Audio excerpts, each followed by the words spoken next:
ပုံမှန်သမင်းကျော်တွေယူလိုက်ရင်ပြောင်းလဲလေးဖြစ်သွားအောင်အခုလိုမာလာအနက်မွေးလေးနဲ့ကြိုက်တာနဲ့တွဲစားလို့ကောင်းတယ်မာလာသမင်းကျော်ကိုဒီလိုမျိုးကြော်ပါတယ်ပုံမှန်သမင်းကျော်ဤတိုင်းကြက်သားနဲ့ရေကတစ်တာထဲမှာပိန်းထားတဲ့သမင်းချမ်းကိုပြင်ဆင်ထားလိုက်တယ်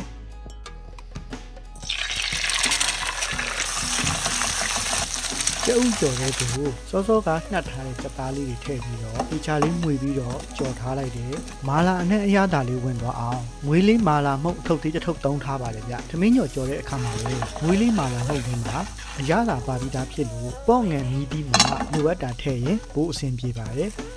မွေးလေးမာလာမုံကဟင်းခမ်းမုံဒီဇနင်းပေါဒါဆိုတော့ကိုနေ့စဉ်စားနေတဲ့အစားအသောက်တွေကိုမွေးလေးမာလာမုံထည့်လိုက်ရုံနဲ့မာလာအနက်အရသာပြောင်းပေးမှာဖြစ်ပါတယ်ညဘက်စားတဲ့သမင်းကြော်ပဲဖြစ်ဖြစ်မနက်သမင်းကြော်ပဲဖြစ်ဖြစ်မာလာ crazy တွေအတွက်လွယ်လွယ်လေးကြော်စားလို့ရပြီနော်